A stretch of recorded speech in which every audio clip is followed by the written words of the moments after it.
Tapi apakah itu tidak bisa diubah? Bisa, tapi pertanyaannya bukan bisa apa nggak bisa, tapi mau apa nggak mau nih pertanyaan saya. Gitu ya. Karena kalau orang kecanduan itu kemungkinan relapse-nya itu besar. Jadi memang benar-benar harus diganti aktivitasnya.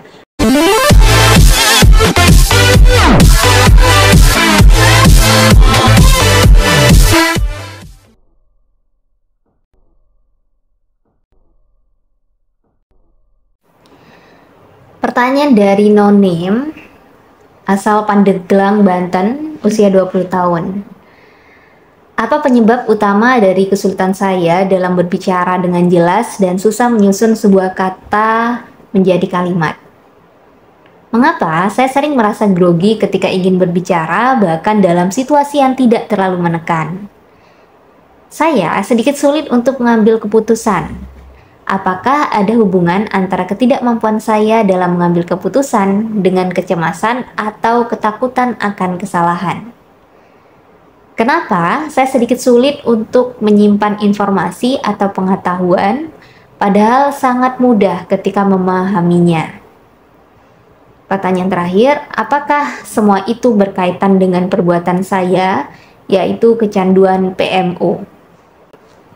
Wah, ada 5 pertanyaan ini ya, satu orang ada 5 pertanyaan ya. Kayaknya pertanyaannya rangkaian satu sama lain tuh mungkin ada hubungannya gitu ya. PMO ya. PMO itu apakah maksudnya adalah pornografi, masturbasi, dan orgasm gitu ya, berarti kecanduan pornografi. Yuk kita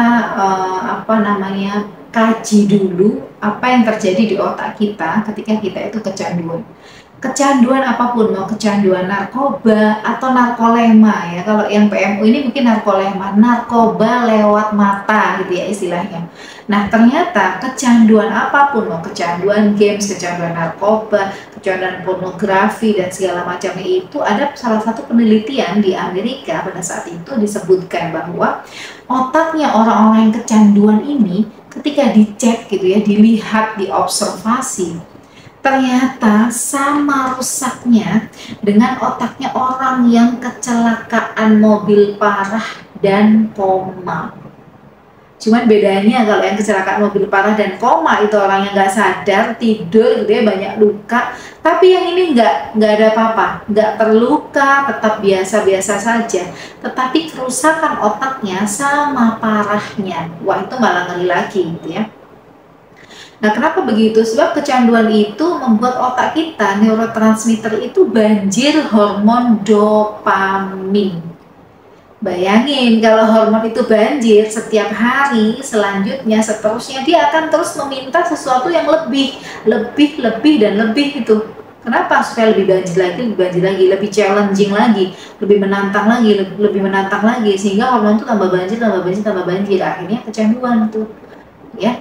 Nah, kecanduan itu juga berpengaruh pada bagian otak yang namanya prefrontal cortex di depan sini, tengah depan, yang mana otak itu merupakan otak berpikir dan mengambil keputusan, memori juga, pusat pertimbangan moral baik, buruk, benar, salah, boleh, tidak boleh gitu ya, daya ingat, daya konsentrasi, kemampuan mengambil keputusan, itu semuanya kena gitu ya.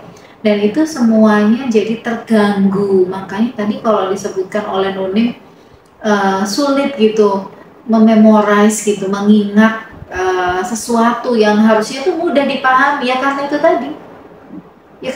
Karena prefrontal cortexnya sudah nggak mampu. Fokusnya sudah ke sana, sudah ke dopamin yang banjir, ke pornografi, masturbasi, dan orgasme itu gitu ya. Lalu tadi yang lain, bagaimana kok merasa nggak percaya diri ketika ngomong di depan umum? Nah itu tentu perlu pemeriksaan lebih lanjut gitu ya. Nggak bisa ngomongnya tuh karena apa? Ketakutan kecemasannya karena apa? Bisa jadi ketakutan kecemasannya karena takut dinilai salah gitu misalnya. Takut banget dinilai saya salah gitu. Berarti mungkin bisa jadi ada banyak ekspektasi yang dilekatkan kepada dirimu gitu ya, yang kamu merasa tidak mampu untuk itu gitu. Sehingga ketika kamu tidak mampu memenuhi ekspektasi itu di tempat yang lain, kamu mengembangkan sikap yang kamu takut banget dinilai dan takut banget merasa salah gitu ya. Tapi apakah itu tidak bisa diubah? Bisa, tapi pertanyaannya bukan bisa apa nggak bisa, tapi mau apa nggak mau nih pertanyaan saya gitu ya.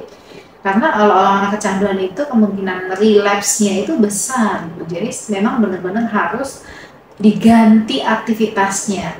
Jadi kecanduan karena itu merusak otakmu dan itu akan merusak kemana-mana, otak emosi juga kena gitu ya, menghabiskan banyak waktu yang akhirnya kamu jadi nggak produktif lagi dan kamu akan ketinggalan dengan orang-orang yang lain sehingga akan membuatmu semakin lebih nggak percaya diri, sehingga semakin membuatmu akan merasa terbata-bata ketika bicara dengan orang karena kamu merasa kamu nggak layak, mungkin bisa jadi, atau kamu menghukum dirimu sendiri karena kamu merasa aku salah nih karena aku ke PMO gitu misalnya, sehingga itu membuatmu jadi ragu-ragu untuk tampil. Itu bisa jadi begitu.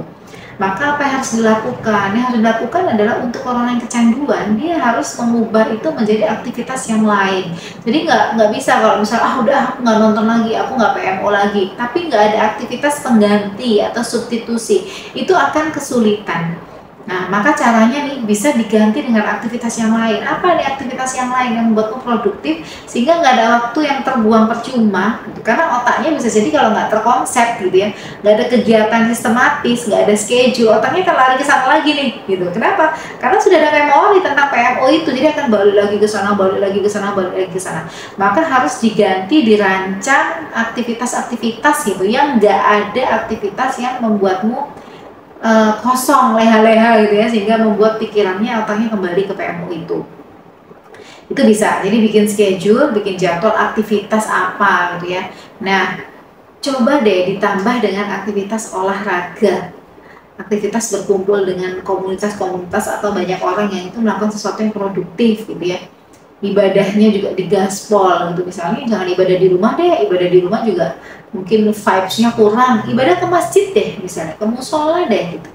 Nah, itu adalah beberapa hal yang bisa diupayakan. Atau bisa juga dengan melakukan penundaan tuh, misalnya tadinya mulai nonton itu katakanlah jam sekian, nah itu ditunda tuh, misalnya biasa nonton jam 7, ini ditunda jadi jam 7.30 gitu ya, lalu besoknya ditunda, berhasil ditunda 7.30, terus lagi nih nontonnya jadi jam 8, terus lagi jam seterusnya sampai tambah sempit ruangnya misalnya begitu. Tadinya nonton jam 7 sampai jam 12 siang nih misalnya, jadi akan kita tunda sehingga akan semakin kecil. Kalau dimulai nontonnya jam 8, jam 9 gitu kan, selesainya jam 12 berarti semakin lebih kecil, bisa begitu gitu. Atau dikurangi ininya intensitasnya, bukan waktunya tapi intensitasnya.